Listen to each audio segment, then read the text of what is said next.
GD में जब बच्चे डिसीजन कर रहे होते हैं या फिर जीपीई में जनरली बोला जाता है कि आपको कोऑपरेटिव रहना है, सबको बोलने का मौका देना है, पर हमने कई बार ऐसा सिचुएशन देखी हुई है जहाँ पे एक डोमिनेट करने वाला एस्पिरेंट रिकमेंड हो जाता है। तो सर उस टाइम पे क्या मतलब असेसमेंट काम कर रहा होता है? एक तो जेन्युइनली हो सकता है कि no candidate is of a low level, उसका वाकई में उसका परफॉर्मेंस लेवल इज़ पुअर। एक होता है कि कैंडिडेट अच्छा है, बॉर्डर लाइन है या बॉर्डर लाइन से ऊपर है, क्लियर है।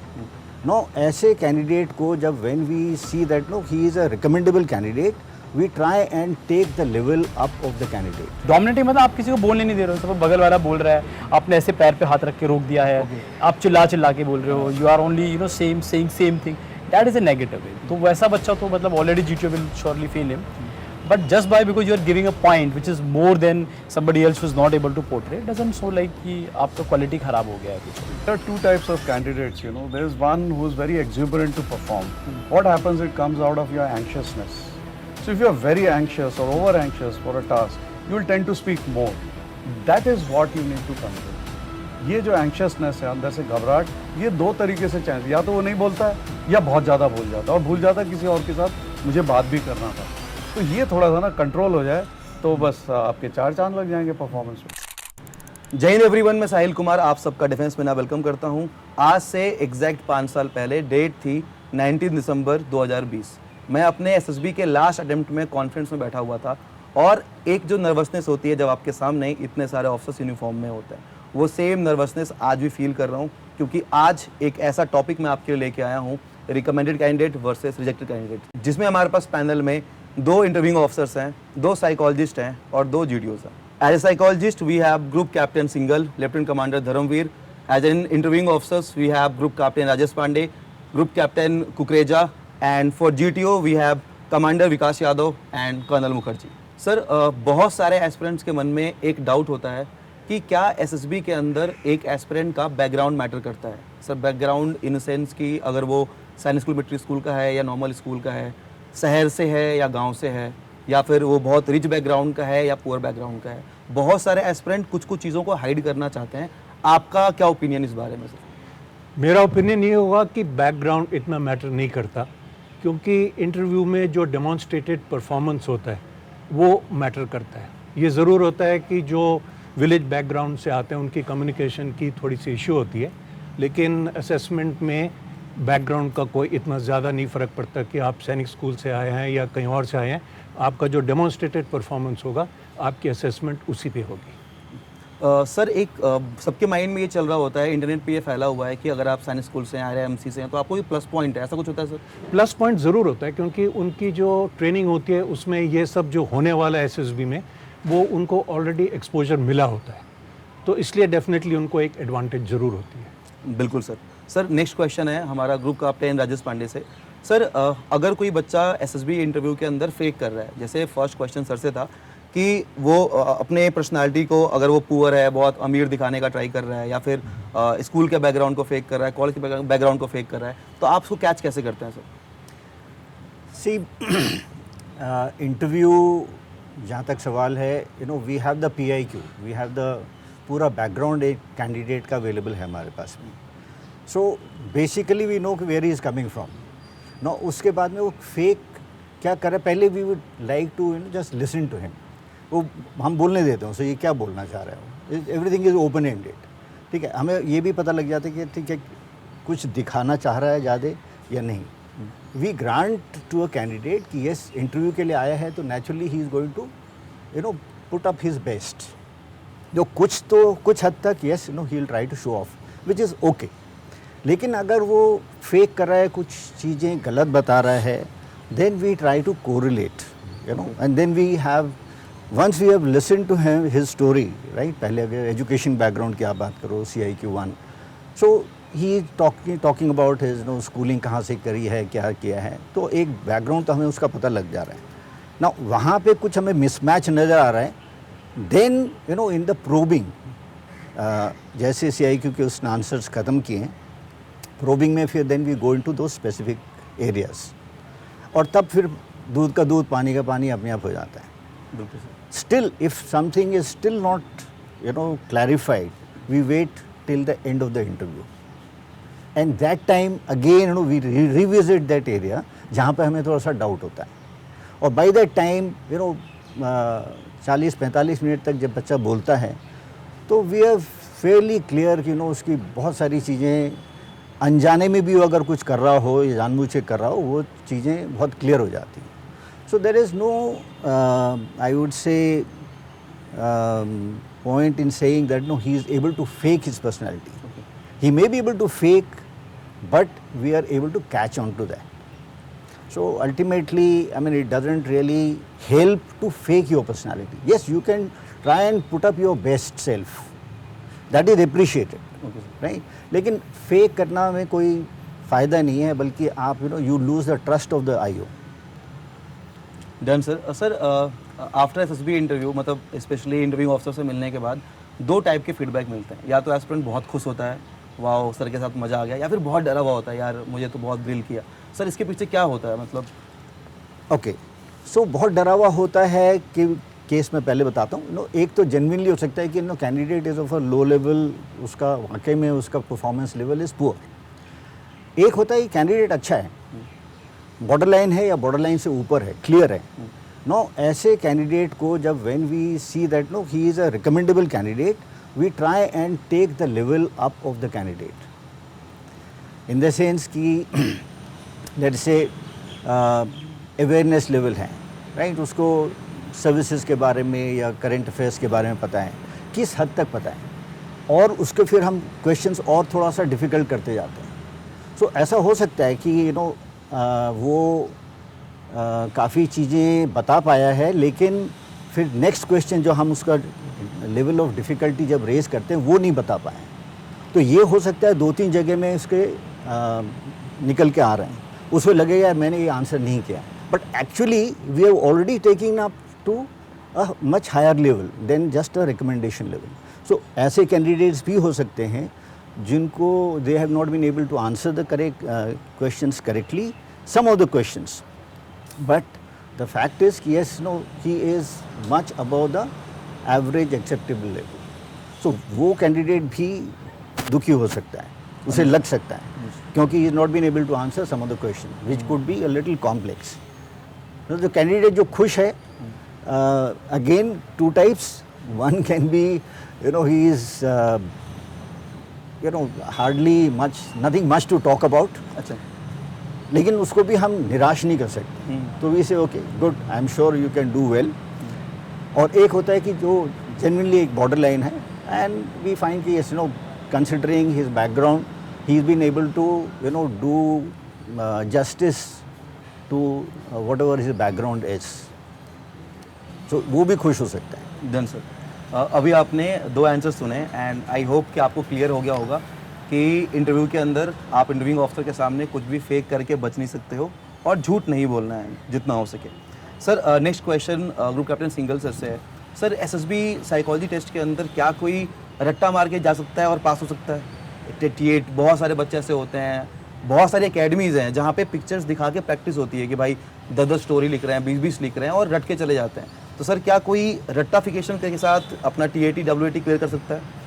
देखिए, एसएसबी ये जो है ये पर्सनैलिटी असेसमेंट है, और जो टीएटी का जो ब्रीफिंग होता है वो ब्रीफिंग बहुत ही क्लियरली बोलता है कि this is a test of your imagination. अगर आप पहले से ही रट के जाएंगे तो आपको कैसे पता लगेगा कि कौन सा वर्ड आने वाला है, कौन सी पिक्चर आने वाली है, कौन सा सिचुएशन आने वाली है. तो इसमें रट्टाफिकेशन तो बिल्कुल नहीं करना है. आपको अपनी पर्सनैलिटी को जो एक पोटेंशियल ऑफिसर होता है उसके हिसाब से बनाना है. तो इसका मैं जो कैंडिडेट्स को एक ही चीज़ रिकमेंड करूँगा कि वो अपनी पर्सनैलिटी को इम्प्रूव करें, बजाय इस चक्कर में पढ़ने के कि मेरी स्टोरी गुड होनी चाहिए या पॉजिटिव होनी चाहिए या बेटर होनी चाहिए. बिकॉज ये जितना भी ये साइकोलॉजिकल असेसमेंट है, this is a reflection of your personality. बिल्कुल. Just by writing good story, just by learning good story, और just by imagining, thinking with preconceived idea कि अगर ये पिक्चर आएगा तो I will write this thing, अगर ये word आया तो ये पॉजिटिव जैसा दिख रहा है और इसमें मेरी नेगेटिव जो क्वालिटीज़ हैं इनहेरेंट वो छुप जाएंगी, तो वो उसके अगेंस्ट में जाएगा. तो इसीलिए ये जो रेस्पॉन्सेज कैंडिडेट्स को देना है साइकोलॉजिकल टेस्ट में, पर्सनैलिटी असेसमेंट में, वो बिल्कुल नेचुरल और उसी समय कंडीशन, सर्कमस्टेंसेस, सिचुएशन के हिसाब से जो उसकी पर्सनैलिटी बोल रही है रिस्पॉन्स करने के लिए, वही देना चाहिए। कभी भी याद करके नहीं जाना चाहिए। यस, प्रैक्टिस कर सकते हो आप, अपनी हैंडराइटिंग इम्प्रूव कैसे करना है, अपनी स्पीड लिखने की कैसे इम्प्रूव करना है, अपनी वोकैबुलरी को कैसे इम्प्रूव करना है, अपनी ग्रामर को कैसे इम्प्रूव करना है। और आप ये चेक कर सकते हो कि आपका एक जो आप जब किसी चीज़ को परसीव कर रहे हो तो आपके परसीव करने की स्पीड भी अच्छी होनी चाहिए। लेकिन पहले से with pre conceived ideas, with pre-loaded ideas, one should not go to SSB, and if somebody is going, then he will definitely get rejected. This is my word of suggestion. Sure sir. Sir interview के पहले plan करने के पहले हमने एक Google form share किया था अपनी सारे ऑडियंस के साथ, एंड वहाँ पे हमने आप सबके नाम बताए थे, सबके क्वेश्चंस बहुत सारे आए थे। सर एक नाम मुझे बार बार सुनने को मिला कि sir please psychologist lieutenant commander Dharmveer sir से आप ये क्वेश्चन पूछना। तो सर बच्चे आपसे ये पूछना चाहते हैं कि जब साइक टेस्ट हो रहा होता है सर, जिनकी राइटिंग हैंड राइटिंग बहुत गंदी है, जो बहुत ग्रामेटिकल मिस्टेक करते हैं, कुछ की समझ में भी नहीं आती, सर उनके ऊपर आप कैसे असेसमेंट करते हैं? मतलब उनको कैसे मतलब कौन सी क्वालिटीज़ देख रहे होते हो? क्योंकि कुछ समझ में नहीं आएगा। हमने बहुत सारे एस्पिरेंट देखे हैं जिनका लिखा हुआ कुछ पढ़ा नहीं जाता है एंड देन वो रिकमेंड भी हो जाता है। देखिए हैंड राइटिंग इतना मैटर नहीं करता है ना, बट जैसे बहुत बच्चे बहुत ही फ्रीक्वेंट आज क्वेश्चन है कि सर हम कटिंग बहुत करते हैं, हम ग्रामर मिस्टेक्स हो जाती है, हमसे स्पेलिंग मिस्टेक्स हो जाती हैं, तो हमें क्या करना चाहिए या किस तरीके से साइकोलॉजिस्ट को पढ़ता है ना। अगर आपकी हैंड राइटिंग इतनी है कि साइकोलॉजिस्ट को पढ़ पा रहा है, उसको समझ पा रहा है कि आपने क्या लिखा है और आप क्या कहना चाहते हो, एग्जैक्टली आप कन्वे कर पा रहे हो, अपने आप को एक्सप्रेस कर पा रहे हो, तब तक तो ठीक है ना। But if the psychologist not able to read, then it becomes difficult for him also to identify और फाइंड आउट कि what exactly your personality is. Now as sir said कि people come from different backgrounds, है ना, उनका exposure English को लेके थोड़ा कम हो सकता है, किसी का कम हो सकता है, किसी का ज़्यादा हो सकता है, तो ग्रामर मिस्टेक का इतना बहुत ज़्यादा डिफरेंस नहीं पड़ता है। बट येस, स्पेलिंग मिस्टेक्स हो गई या फिर कटिंग्स हो गई, इसका बहुत ही इम्पॉर्टेंट पार्ट है वो, बिकॉज स्पेलिंग मिस्टेक्स अब दिखाता है कि आपका एफर्ट्स दिखाता है, आपका कैजुअल बिहेवियर के बारे में बात करता है कि आपने इतने एफर्ट्स नहीं डाले हैं कि आप जो बहुत ही फ्रीक्वेंटली यूज़ अपने डेली लाइफ के जो वर्ड्स होते हैं आप उनकी स्पेलिंग भी नहीं लिख पा रहे हैं, है ना। बिकॉज मेन एक्सपीरियंस में मैंने देखा है कुछ ऐसे बच्चे भी आते हैं जो स्कूल और कॉलेज की स्पेलिंग भी सही से नहीं लिख पाते हैं, है ना। तो दिस इज़ नॉट एक्सेप्टेड। आप अगर स्कूल और कॉलेज जो आप 15 साल 18 साल से स्कूल जा रहे हैं और 4 साल से कॉलेज जा रहे हैं, और अगर आप उसकी स्पेलिंग भी सही नहीं लिख पा रहे हैं, तो ये तो आपके एफर्ट्स के बारे में बात करता है। And speaking about the cuttings का इतना सिंपल है कि जो पहला जो आपने लिखा है वो आपका फर्स्ट थॉट है, बिल्कुल, है ना, और आपने उसको कट कर दिया, तो वो सिंपली यही है कि अब आपने सोच के अब आप उसको जवाब दे रहे हैं, है ना। That is not your personality. आपने जो पहले लिखा है वो आपकी पर्सनैलिटी है, बट थोड़ा बहुत कटिंग हो गया, आपने कुछ लिख रहे थे गलत हो गया, आपने उसको कट कर दिया सिंगल लाइन में, that is acceptable, no problem. But बार बार अगर वो रिपीट हो रहा है then that is not acceptable. Thank you so much sir. See, I would like to add something to this, what Lieutenant Commander Dharmveer has said. In the PIQ, it is very clearly mentioned कि candidate के class 10th में कितना percentage आया, उसने किस medium से किया है। अगर कैंडिडेट ने इंग्लिश मीडियम से किया है, उसके 10th में 90% हैं, 12th में उसके 95% हैं, despite securing such a good percentage, if he is doing silly mistakes in grammar, in hand writing, in cutting, over writing, it also give some kind of reflection about the candidate personality. So it should be avoided as much as possible. Done sir. अभी कुछ pictures भी है मेरे पास जो बच्चों ने भेजी हैं, मैं दिखाऊंगा। हमारे पास 2 ग्रुप टेस्टिंग ऑफिसर्स हैं, पहले उनसे बात कर लेते हैं क्योंकि धूप भी बहुत ज़्यादा है। Sir Kandan Mukherjee sir, sir group discussion में और लेक्चरेट में मतलब बच्चे बहुत डर रहे होते हैं, वेरियस टॉपिक पे रट्टा मार रहे होते हैं, सर वहाँ पे क्या उनकी नॉलेज टेस्ट हो रही होती है या उनका कॉन्फिडेंस चेक हो रहा होता है, या फिर आप क्या असेसमेंट करते हो सर? कौन सी क्वालिटीज़ देखना चाहते हो कि एक एस्पिरेंट की?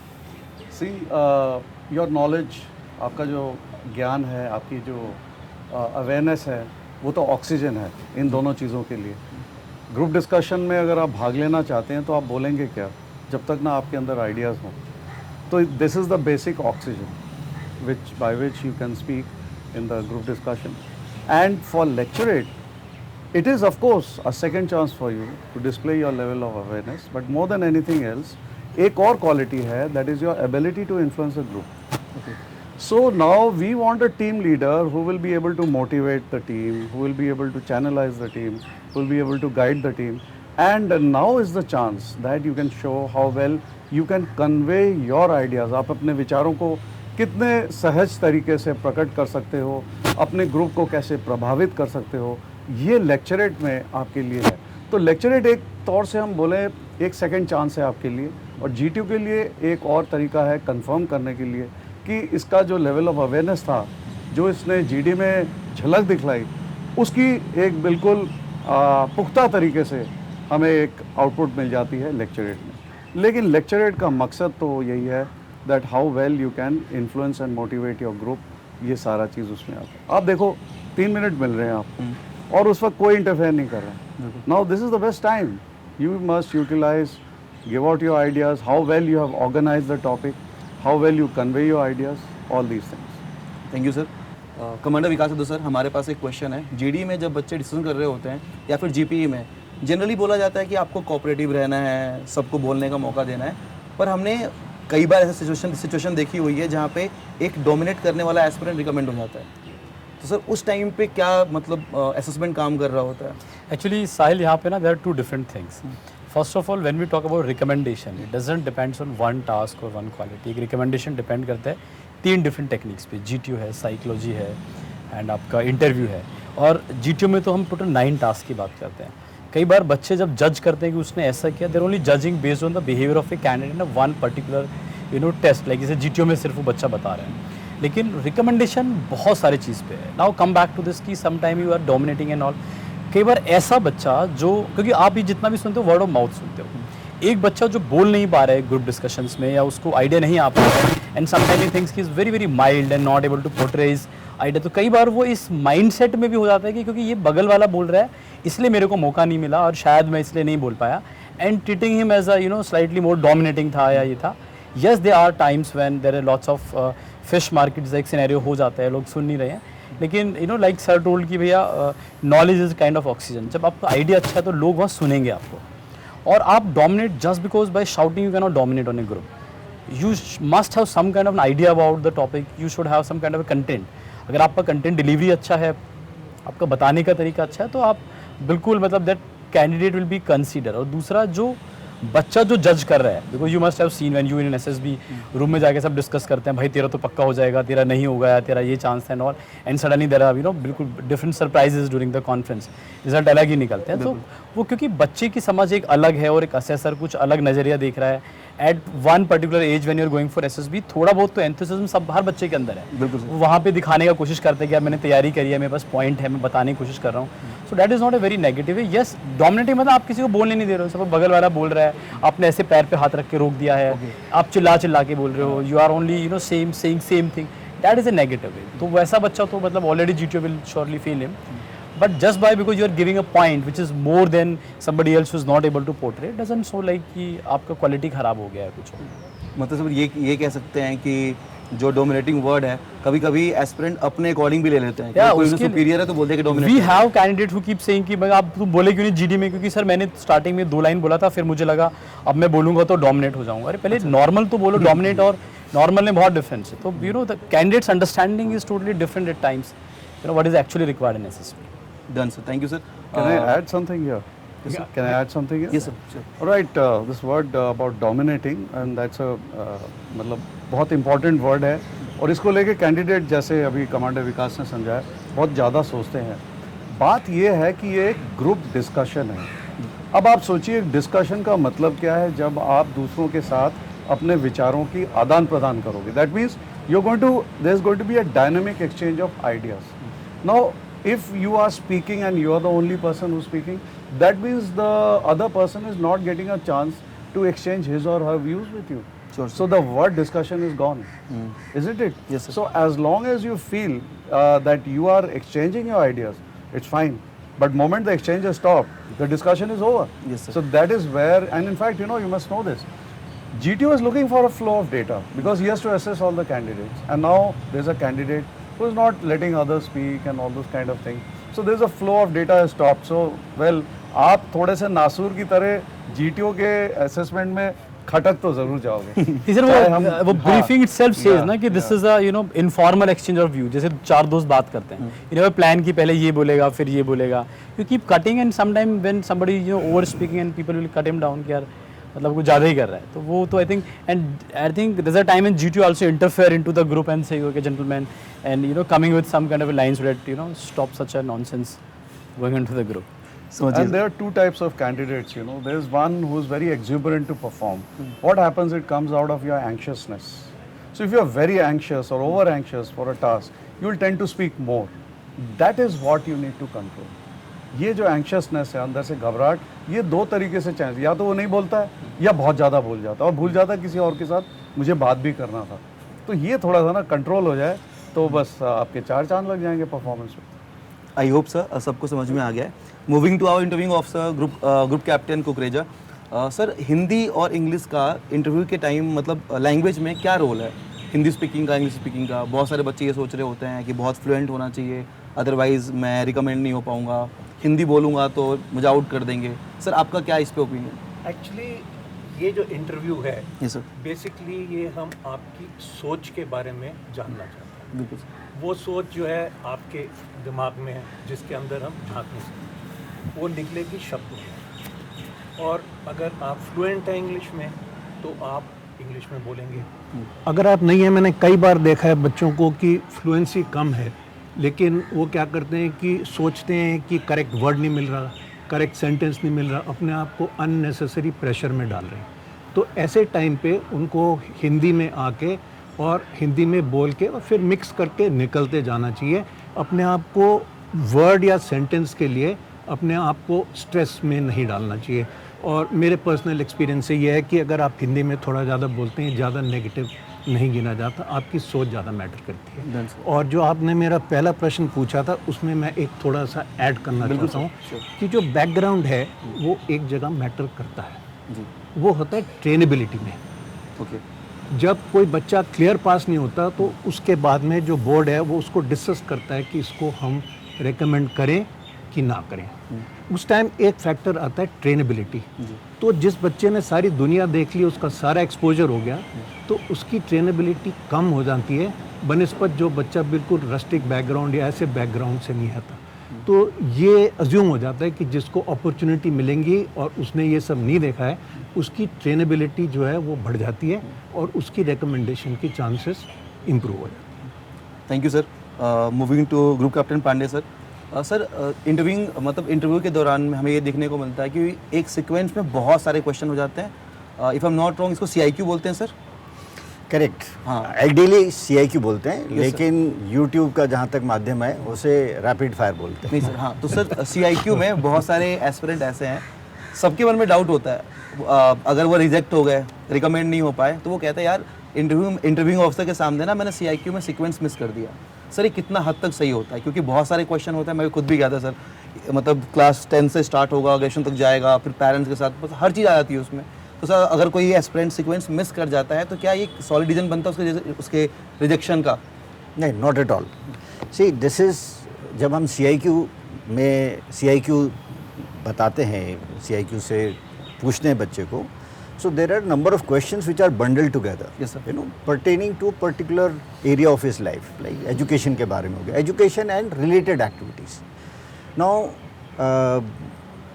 जब CIQ में let us say 8-10 questions शामिल किए हुए हैं, तो एक चीज़ तो जब CIQ बनी है, जब डिज़ाइन हुई है ये, तब हम ये देख रहे हैं कि बच्चे की ग्रास्प कितनी है. That is one thing which is being also checked. Is the candidate able to grasp things? Is he able to retain, the sequence? If he is able to do it, nothing like it. However, अगर वो sequence भूल गया है, maybe his grasp is on a scale of 0 to 10, right? His grasp is 8, right? 10 being highest. दूसरे की grasp हो सकता है 6 हो सकती है, किसी की 9 हो सकती है, तो दैट इज़ ओके. लेकिन वो is he coming back to some question that he has missed? If he has missed, is he asking the IO? He can ask the IO कि sir I have forgotten the question, could you kindly repeat, right? So अगर वो पूछता है और वो cover हो जाता है, so we get that answer, right? Basically we have to evaluate his performance during the school and college, right. कोई चीज़ अगर मिस हो गई है, so that needs to be brought out. तो अगर कैंडिडेट को भूल जाता है कोई, तो इसमें कोई शर्म की बात नहीं है कि अगर वो पूछ ले कि सर मैं भूल गया हूँ, थोड़ा कुछ आप बता सकते हैं. बिल्कुल sir. The only thing that I said in the initially कि हम उसकी लेवल ऑफ ग्रास्प भी चेक करें. That is how the CIQ has been design, right. अगर उतनी नहीं है ग्रास्प, उतनी लेवल की नहीं है, it is okay, which also gets reflected in his academic performance. It also gets reflected in various other things. No, एक interview खाली एक CIQ की बात नहीं है. पूरे 40-45 मिनट में हम इतनी बात कर रहे होते हैं, तो बहुत सारी चीज़ें वो हमें पता लग जाती हैं कि उसकी ग्रास्प एक्चुअली में है कि नहीं है, right. So various activities that he is done, he is able to pick up things, is a quick learner. ये सारी चीज़ें भी हम पता करते हैं, whether it is games, it is hobbies और it is academics etcetera etcetera. So it is not a big thing कि भाई अगर वो सीक्वेंस मिस कर जाए तो उसको रिजेक्ट हो जाएगा. Done sir. भाई इसका मतलब ये है कि अगर आप बाई चांस भूल जाओ सीक्वेंस, तो प्लीज़ वहाँ पे इंटरव्यूइंग ऑफिसर से पूछ लो रिक्वेस्ट करके. सर जब सारे क्वेश्चंस आ रहे थे, अगेन बच्चों का समझ में आता कि साइकोलॉजिस्ट से ज़्यादा डरते हैं. सर हमारे लिए मतलब एक क्वेश्चन आपके लिए सर. क्वेश्चन ये था कि नेगेटिव और पॉजिटिव पिक्चर सर क्या होता है? देखिए, अच्छा वेट सर, मेरे पास 2 एग्जाम्पल हैं जो बच्चों ने भेजे हुए थे. अगर आप इनके रेफरेंसेस समझा दो तो ज़्यादा अच्छा होगा. They will add in the video, please sir. thank you. See, now there are 2 pictures in front of me. First is this picture. Yes, sir. And now this picture has got 2 characters. There's one lady, there's one woman aged around 30-35 is seems to be sleeping on the bed, and another person, one male character with the knife in his hand and just looking towards her. Now you've asked me a question कि what is positive and what is negative. हाँ sir, जैसे First of all, I don't believe in positive and negative. Okay, sir. Now, in this situation, we can write any kind of story. It depends upon the imagination about that, and it depends upon the thinking procedure of an individual. Now, the story which can be written on this is a reflection of the individual personality. अब इस पे story कुछ भी हो सकती है, negative भी हो सकती है और पॉजिटिव भी हो सकती है. It all depends. अब ये जो चाकू लेके खड़ा हुआ है इसमें, ये क्या ज़रूरी है कि इसको मारने के लिए आ रहा है? ये ज़रूरी नहीं है. लेकिन नेगेटिव जो कैंडिडेट जब उसमें फंस जाते हैं कि नेगेटिव लिखना है, अगर उनकी पर्सनैलिटी में कुछ नेगेटिव आस्पेक्ट्स है तो ऑब्वियसली वो नेगेटिव सोच लेके आएगा. और हर चीज़ के 2 पहलू होते हैं. हर तस्वीर के जैसे 2 पहलू होते हैं, एक अच्छा और एक कम अच्छा. जी. तो यही TAT के पिक्चर परसेप्शन में होता है. तो मैं कैंडिडेट्स को बोलता हूँ कि नेगेटिव और पॉजिटिव के चक्कर में मत पड़ो. ये जो तस्वीर है ये कुछ बोल नहीं रही अभी. बिल्कुल सर. ये बिल्कुल चुपचाप है. अब ये मेरे ऊपर डिपेंड करता है, मैं मतलब एज एन कैंडिडेट, कि मैं इस तस्वीर में जो कैरेक्टर है उससे मैं क्या बुलवाऊँ. और ऑब्वियसली अगर मैं अच्छा इंसान हूँ तो मैं इनसे अच्छे काम कराऊंगा. जी. और कहीं भी अगर मेरे 1% जो गलत इंसान के जो कैरेक्टरिस्टिक्स होते हैं, तो वो 1% सो कॉल्ड नेगेटिव वो इसमें रिफ्लेक्ट होगा. Okay sir. तो बेस्ट यही होता है, मैं कैंडिडेट्स को रिपीट करता हूँ कि अपनी पर्सनैलिटी में अच्छे से अच्छा बनो. बचपन से हम यही सुनते हैं. पेरेंट्स बोलते हैं अच्छा बच्चा बनो, टीचर्स बोलते हैं अच्छा बच्चा बनो. तो अच्छे बच्चे की डेफिनेशन क्या है? जो भी हमको काम करना है, जिस जगह पे, जिस समय, जिस तरीके से, वो काम अच्छा हो जाता है. अगर मैं सही काम को गलत तरीके से करूँगा तो वो गलत काम हो जाएगा. अगर मैं सही काम को सही तरीके से गलत जगह करूँगा तो वो गलत काम हो जाएगा. So there is nothing negative और पॉजिटिव. अब ये जो पिक्चर जो है, ये मेरे हिसाब से कोई नेगेटिव या पॉजिटिव नहीं है. It's a general picture. Now whatever comes to my mind, I will write story on this picture. Sure sir. Sir second picture पे बहुत सारे बच्चों का ये आया था कि जब ऐसे पिक्चर आते हैं तो माइंड ब्लैंक हो जाता है, हम कुछ सोच नहीं पाते हैं, नम पड़ जाते हैं कि आखिर क्या लिखे इस पे. देखिए, जो TAT का जो ब्रीफिंग होता है, this is a test of your imagination. और TAT की ब्रीफिंग में एक वर्ड ये भी आता है कि आपको पिक्चर 30 सेकंड के लिए दिखाया जाएगा. और 30 सेकंड पिक्चर को देखने के लिए, समझने के लिए, स्टोरी का एक स्केलेटन प्लान बनाने के लिए काफ़ी होते हैं. जी सर. और उसके बाद में आपको 4 मिनट मिलते हैं स्टोरी को लिखने के लिए, जिसमें हम लिखते हैं what led to the situation, what is happening and what will be the outcome. Now candidates क्या गलती करता है कैंडिडेट उस पिक्चर को 30 सेकंड तक नहीं देखता है। और जैसे आपने मुझसे प्रीवियस क्वेश्चन पूछा था कि कैंडिडेट्स पहले तैयारी करके आते हैं, क्या वो सही है? अब कैंडिडेट अगर इस पर कुछ तैयारी करके आया है तो वो बिना 30 सेकंड पिक्चर को देखे वो सीधी अपनी स्टोरी लिख देगा। अब ये उसको नहीं पता है कि जो प्रीवियस स्टोरीज दिखाई हैं, प्रीवियस पिक्चर्स दिखाई हैं, क्या वो उससे मैच कर रही हैं क्या? अगर वो मैच तो नहीं कर रही, टोटल मिस मैच है, तो इसका मतलब वो पहले से स्टोरी तैयार करके आया है। इसीलिए मैं अक्सर बोलता हूँ पहले से स्टोरी तैयार करके कभी नहीं आना चाहिए।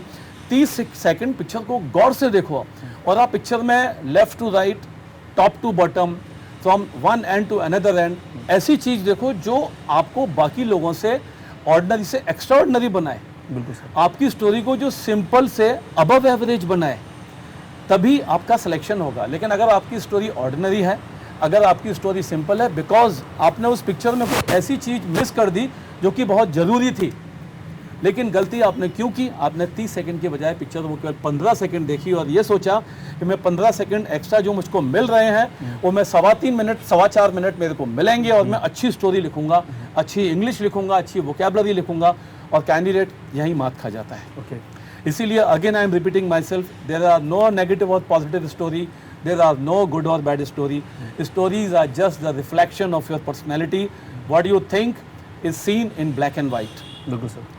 आई hope I have answered your हाँ, question. Sure sir. Thank you so much. Please sir, आपके लिए सर क्वेश्चन था कि अगर कोई मेल कैंडिडेट है तो क्या उसको अपनी सारी स्टोरीज मेल के ऊपर लिखनी चाहिए और फीमेल को फीमेल के ऊपर, वाइस वर्सा? और सर जो एज ग्रुप चूज़ करते हैं, बहुत सारे बच्चे ये क्वेश्चन पूछते हैं कि सर जो हमारा एज ग्रुप है 20 से 24 साल का, क्या पिक्चर में कोई ओल्ड एज का इंसान दिख रहा हो फिर भी हम एज यही लेके चले ब्रैकेट, या फिर जो पिक्चर में दिख रहा हो वही एज लेके चले? जैसे इस पिक्चर में सर एज पर मी जो आदमी है उसकी एज ज़्यादा है और कोई एनडीए का बच्चा है, उसको ये पिक्चर दिखाएगी, सर वो कैसे मेंटेन करेगा इसको? सी, जब हम एज की बात करते हैं ना, तो सबसे पहले हमें देखो, सबसे इम्पोर्टेंट जो टीएटी का पार्ट है ना, दैट इज़ परसेप्शन, है ना। अगर मैंने आपको एक स्टिमुलस दिखाया है, उसमें एज, आपकी एज 18 ईयर्स है, यू है ना, यू आर जस्ट 12th पास, आपकी 18 ईयर है, बट उसमें एक कैरेक्टर दिखाया है हूँ इज़ अराउंड 30-35, है ना। तो मेरे को ये चाहिए कि आप उस हिसाब से, जो मैंने आपको स्टिमुलस दिखाया है, आप उस हिसाब से उसका रिस्पॉन्स दो, आप उस हिसाब से उसको टैकल करो। Okay sir. है ना, दैट इज़ परसेप्शन। कि जो मैंने आपको अगर एक मेल कैरेक्टर दिखाया है तो आपको क्या उसको आप मेल कैरेक्टर परसीव कर रहे हैं कि नहीं कर रहे हैं? आपको एक फीमेल कैरेक्टर दिखाया है तो आपको क्या उसको फीमेल परसीव कर रहे हैं कि नहीं? वही परसेप्शन है ना। हम उसका बैकग्राउंड उसको सही से आप परसीव कर रहे हो, उनके इमोशंस आप सही से परसीव कर रहे हो कि नहीं कर रहे हो, उनका जेंडर, उनकी एज। आप देखो, हम जब स्टेज 1 में जाते हैं ना, सबसे पहले यही चेक होता है कि जब हम आपको स्टिमुलस दिखाते हैं which is blur in nature, है ना, तो सबसे पहला इंपॉर्टेंट है कि आपका फोकस स्टिमुलस पे कितना है, कि आप अपने स्टिमुलस को कितना ध्यान से देख रहे हैं, कितने उसमें जो इंपॉर्टेंट डिटेल्स हैं क्या आप उनको ऑब्जर्व कर रहे हैं कि नहीं कर रहे हैं। वही परसेप्शन है। तो यहाँ पे भी ऐसे ही है। अगर आपको एक फर्स्ट क्वेश्चन वाज कि सर हमें क्या सेम जेंडर से रिलेट करना चाहिए? यस, क्योंकि एज अ पर्सन अगर मेरे को कोई इंसान दिख रहा है तो मेरा सबसे पहला रिलेशन आएगा उसके जेंडर के साथ। मैं उससे ज़्यादा अपने आप को कनेक्ट कर पाऊंगा rather than the opposite gender. Yes, आप अपोजिट जेंडर से भी कनेक्ट करोगे, बट ज़्यादा आप सेम जेंडर से कनेक्ट करोगे। बिल्कुल सर, है ना। एंड कम्स टू एज, जो आपको स्टिमुलस में जो एज दी गई है, your story should be dependent on that, not age पर योर एज। हम बिकॉज अगर हम 18 के हैं और वहाँ पे 35-40 का दिखा रखा है और हम उसको अगर वापस 18 बना रहे हैं, फिर हम उसको सही से परसीव नहीं कर रहे हैं। बिल्कुल। तो your age also depends on the stimulus, your the gender relation is also. हाँ, कई पिक्चर ऐसी आती हैं जहाँ पे आप सेम जेंडर से रिलेट नहीं कर पाओगे। somebody doing a wrong thing, वहाँ पे आप जेंडर से रिलेट नहीं कर पाओगे। इट इज़ नॉट 100% की कंपलसरी आपको सेम जेंडर से रिलेट करना ही करना है, depending upon the situation. But it is psychology के हिसाब से कहते हैं कि आप सेम एज और सेम जेंडर से आप ज़्यादा रिलेट कर पाओगे, इसलिए आपको वो मेंटेन करना चाहिए। जहाँ पे आप कर सकते हो वहाँ पे आपको सेम जेंडर और सेम एज से रिलेट करना चाहिए। Thank you so much sir. समझ में आया? I'll just add here, you can edit it later. Yes, sir. ठीक है। As far as the stimuli are concerned, whether it is TAT, VAT or SRT, to the best of my knowledge, these are specific to the entries. Yes, sir. Correct? तो जैसे जब हम women entry की बात करते हैं, women entry has got a different set of pictures, different set of words, at least so far. Yes, sir. Same goes to service entry as well. Exactly. So ये भी चीज़ ज़रूरी है कि जहाँ आप पर्टिकुलर एंट्री की बात कर रहे हैं, एक वुमेन एंट्री की बात कर रहे हैं, तो उसमें जो पिक्चरें दिखाई जाएंगी generally they will be corresponding to the lifes of a women. एक एनडीए लेवल की आप बात कर रहे हैं तो those pictures and those other things whatever stimuli is there that will be pertaining to the life of an adolescent kid, no, late adolescent. जहाँ graduate entry जिसकी बात कर रहे हैं, then it will be an adult, kind of an adult. So there is, and like Commander Vikas said, कि service entry में it will be something relatable to those service candidates. So this is one important thing, you know, which the candidates who are practicing madly without thinking anything, कि कोई भी picture वो practice कर रहे हैं, तो it is आप हो सकता है गलत चीज़ पे प्रैक्टिस कर रहे हो. I think that is something which is So most of the time, I think there was a picture which was quite viral when people are practicing saying कि how to create a positive story about it. I think there's just some kind of a newspaper clip from the quota, somebody hanged from a fan.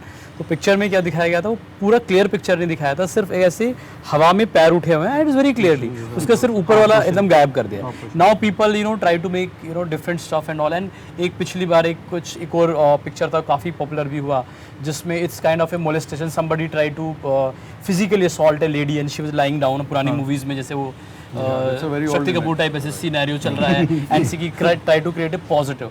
So half of the time people create and now with the help of AI people create anything and you know keep trying practicing everywhere without knowing what actually stimulus is for and वो बहुत नुकसान तो करता है. Stories को ज़्यादा dramatic नहीं बनाना है. स्टोरी में जो कैरेक्टर्स हैं उससे आप अपने आप को कैसे कनेक्ट कर रहे हैं, that is most important. Everyone wants to be an assessor nowadays. So DI पे आकर जल्दी निकाल दिया. Yeah, and that's also important. Therefore, candidates should not download just random images and start practicing on them. Every image is supposed to elicit a particular quality. That is also how things are designed. And particular entry, as sir has said just now. And they will be either multi-gender or single gender, more pertaining to that entry. they'll be relatable to that, you know, It's entry. always relatable to that entry. And Right. आज की date में yes, you know, these are different. These stimulus जो दिखाए जा रहे हैं वो different है मेल्स के लिए, फीमेल्स के लिए. बिल्कुल sir. 5 years or 10 years down the line, I'm sure that is going to be unisex. Yeah. Right. As it is, you know, जैसे जैसे धीरे, you know, the women are getting into NDA. So जो training भी है वो भी एक तरह की करीब करीब समान ही हो जाएगी. So थोड़े दिनों बाद जो है maybe gender it might SMEs be, होती you know, 5 years or 10 years. 10 years is I think too long, but I don't give it more than 5 years before, you know, this kind of a change can come, will take place. I hope sir सबको समझ में आ गया होगा, जितने भी लोग अभी देख रहे हैं कि भाई प्रैक्टिस मतलब ये नहीं कि रैंडम आप प्रैक्टिस कर रहे हो, क्योंकि आपके पिक्चर्स जो सर ने बताया स्टिमुलस होते हैं वो एनडी स्पेसिफिक भी होते हैं. एनडीए के बच्चों का एज ग्रुप अलग है, उनके लिए अलग हो सकता है, सर्विस एंट्री का अलग हो सकता है, गर्ल्स के लिए अलग, बॉयज़ के लिए अलग. Sir next question colonel Mukherjee से है. सर इंडिविजुअल ऑब्स्टिकल को लेकर बच्चों में बहुत वो होता है कि किसी ने 3 मिनट में 12-13 कर दिए, कोई 3 कर पाया, और फिर वो देखते हैं, जैसे सर मेरे टाइम पे एक बच्चे ने 3 ऑब्स्टिकल किए, फिर वो एक पे गिर गया, उसका हाथ टूट गया and sir he got recommended. Sir मैंने 13 किए थे, मैं कॉन्फिडेंस आउट हो गया. Yeah. तो सर क्या देखते हैं मतलब? Firstly, the last sentence which you used, that no single task is of particular importance. I'll again ring the words of Commander Vikas when he said that it may not be one technique, but बाकी techniques में आपने कैसे perform किया था. Now we come to specifically to individual obstacles. See, if I put a chimpanzee there, Okay. to do these obstacles, he'll definitely do it much better than most of us human beings. But that's where the difference between a chimpanzee's brain, and I won't say a chimpanzee is quite still brighter. I would say something like a gorilla coming in there, and a monkey and a human. We can reason, number one. We have reasoning. And then is the way you have been briefed to do a task, whether you are doing it or not. Now we come to another bigger issue, that is this is a task of individual nature.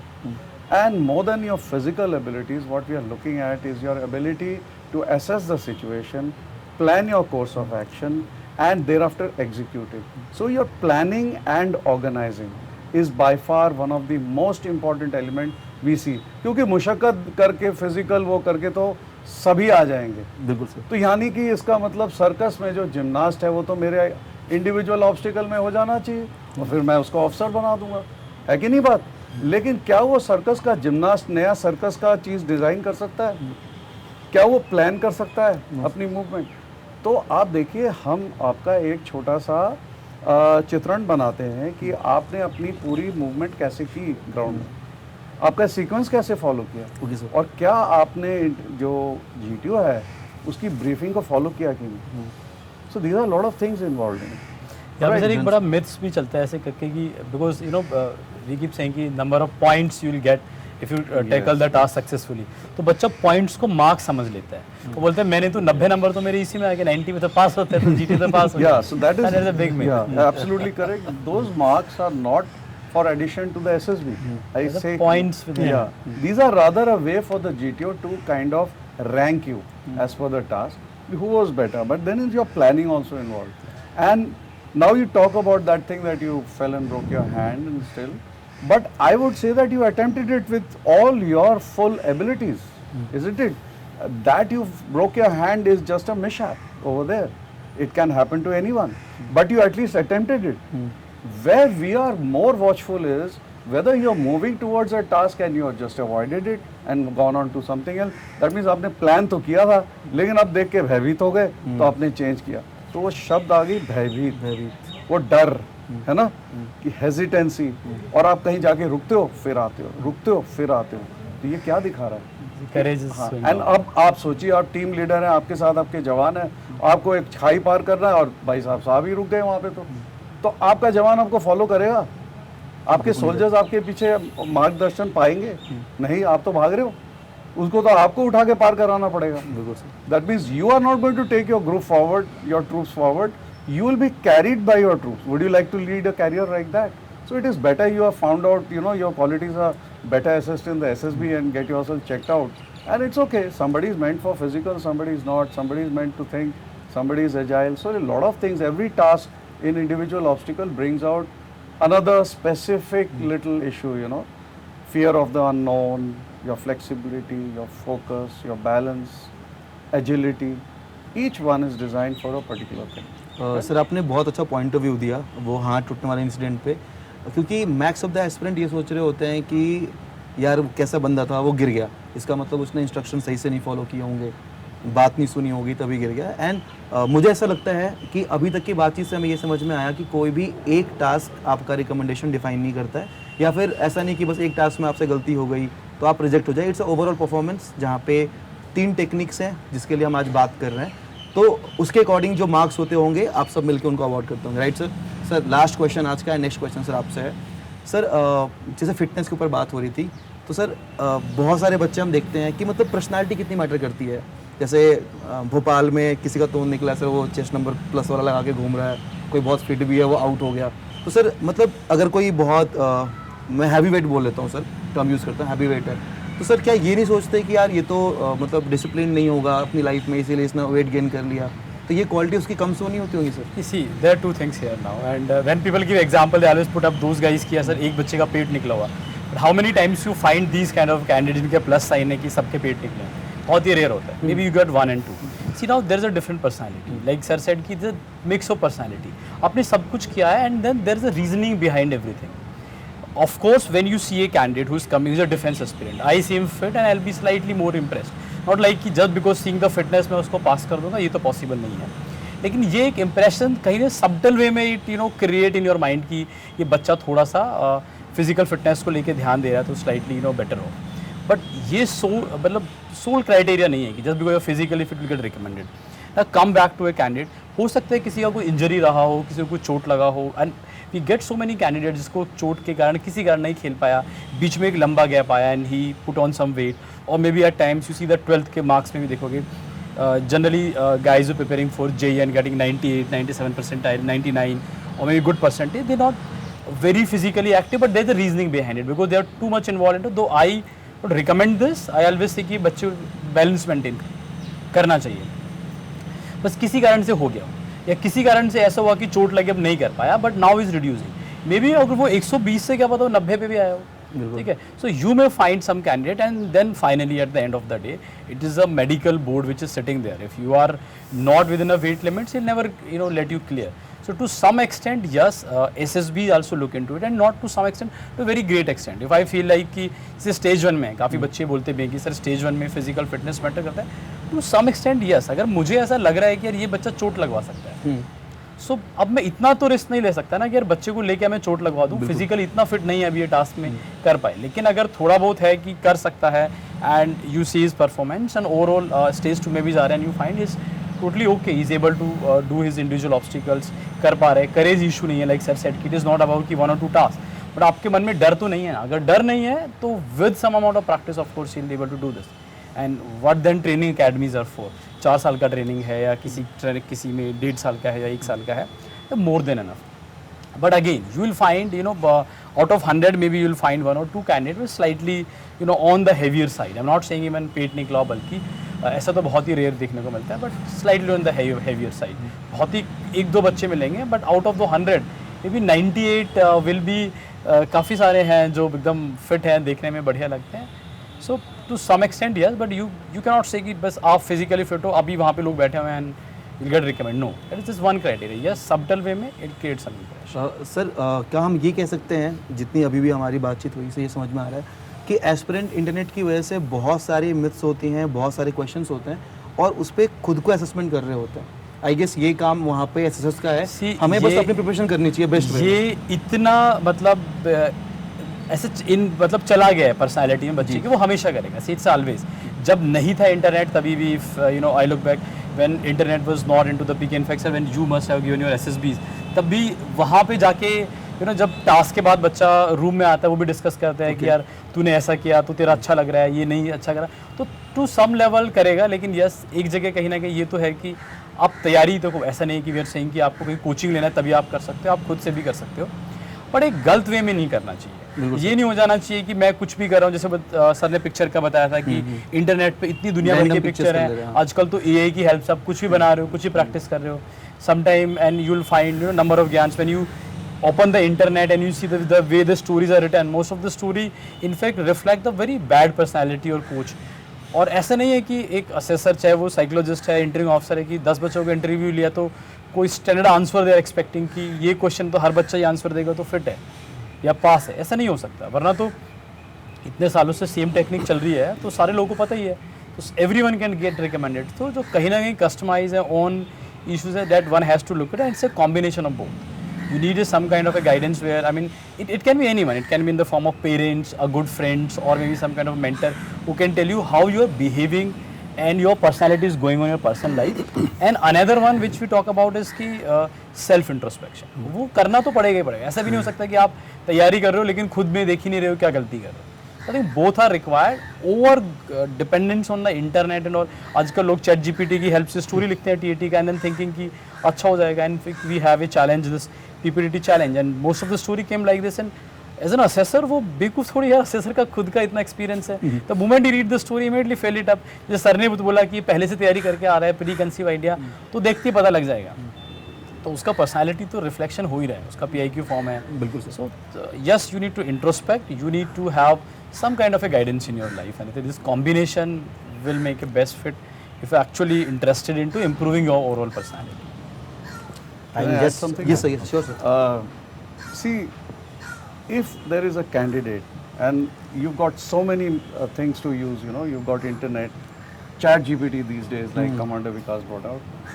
If you can use all that to enhance your personality, because we are looking for a good person, you're looking for a good human being, हम एक अच्छा नागरिक चाहते हैं सबसे पहले, और उस सबको बनने के लिए आपने अगर ये सारे जरिए इस्तेमाल किए तो ठीक है। तो इसीलिए कई लोग बोलते हैं सर कोचिंग लेना क्या गलत है, कई लोग शर्माते हैं।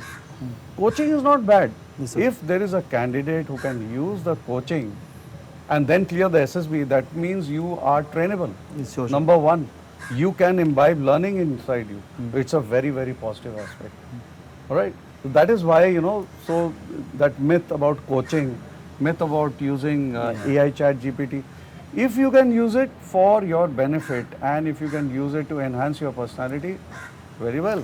At the end of the absolutely. बच्चे का खुद का अपने cut you in better, but at the end of the बच्चे का अपना भी तो कुछ है कि सेल्फ वो क्या कर रहा है, क्या रियलाइज कर रहा है, क्या जज कर रहा है। मतलब इंटरनेट पे you will find all kind of a content nowadays, and उसको डिफरेंशिएट करना पड़ेगा। कितना सारा है जो फेक न्यूज़ भी है, जितना जो करेक्ट भी है। बिल्कुल sir. Sir I'll also add on this, as far as like Kal Mukherjee said, कि using AI is not a taboo. It is not a taboo at all, it is a resource. In fact हम इतना use कर रहे हैं internet को और AI को, particularly now you have Perplexity, Gemini, शैमिनी, कितने हैं यू नो एआई रिसोर्सेज हो गए। So are we able to channelise these kind of resources for a betterment, right, अपने रिफाइनमेंट के लिए। सी द रॉ पर्सनैलिटी आप हो ना, उसको आप किस तरह से प्रेजेंट कर रहे हो, उसको जो आपका एआई और ये उसकी वजह से आप उसको निखार पा रहे हो, राइट, फाइन ट्यून कर रहे हो। But end of the day it must be relatable, it must be realistic, right, it should relate to your personality. It's not that कि आपने एआई से बहुत आइडियल स्टोरी लिखवा ली है लेकिन एक स्विमिंग करता हो किसी डूबते हुए बच्चे को आपने तैर के उसको वो कर लिया है, लेकिन कहीं पे भी आपका PIQ में, पूरे इंटरव्यू में कहीं पे ये आ ही नहीं रहा है कि उसने स्विमिंग करी है, पानी से डरता हो तो that dichotomy should not be there, right. तो अगर आप उसको AI की वजह से यूज़ कर पा रहे हो कोई चीज़, whether it is making a story, making a better story, again practical and realistic, relatable to you. Yes sir. Interview में भी आज की डेट में यू नो AI के ज़रिए आप बहुत सारी चीज़ें पता कर सकते हो।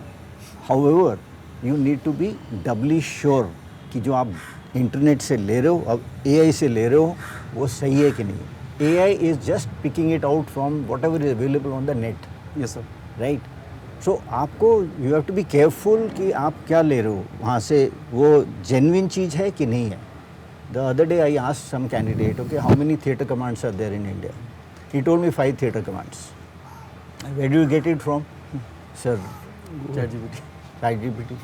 और कौन से north, south, east, west, central, you know, so you know you have to be careful, you know, how you use this. It's good to use. आप उसको देखो, I mean it will give you tremendous amount of you know knowledge. AI के through आप कर सकते हो, लेकिन आप उसको यूटिलाइज करो and you know put a filter कि आप वो सही resources, you can tell the AI कि give me from government sources only, right. You ask some information, आप खाली उसको डिफाइन करो कि मेरे को ऐसे चाहिए, कंडीशन लो। आज के प्रॉम्प्ट इंजीनियरिंग का Prompt जमाना engineering is like very new term. है, so you need to very, very give the important. right The correct prompt to you know elicit what you want, right? So I mean whatever is happening, you know, these developments which are happening in the society, they are for betterment. There is some improvement. Now whether you use it for improvement or use it, you know, other way around, that is only up to you. बिल्कुल sir. Video की शुरुआत हुई थी recommended versus rejected candidates, and इतने सारे questions के through I hope आपको बहुत सारे इंसाइट्स मिले होंगे, जो लर्निंग्स आप ले सकते हैं कि भाई कोई एक टास्क डिफाइन नहीं करता आपका रिजेक्शन या सिलेक्शन। कोई किसी एक चीज़ में अगर आप परफेक्ट हो या फिर जो आप अनयूजुअल प्रैक्टिस कर रहे हो, तो यानी कि सर ने बहुत सही बात कही थी, ग्रुप कैप्टन सिंगल सर ने, कि अगर आप सही काम को गलत तरीके से करोगे तो वो भी गलत ही माना जाएगा। और भी बहुत सारे एग्जाम्पल है जो आप इस वीडियो से सीख सकते हैं। आपको ये वीडियो कैसी लगी आप प्लीज़ कमेंट्स में बताना, यहाँ पर डिटेल्स दी हुई हैं। अगर आप चाहते हो हमारे थ्रू ट्रेन होना तो आप इन नंबर्स पे अपनी काउंसलिंग के लिए कॉन्टैक्ट कर सकते हैं। थैंक यू सो मच, जय Hind, thank you so much everyone. Thank you Sahil. Thank you.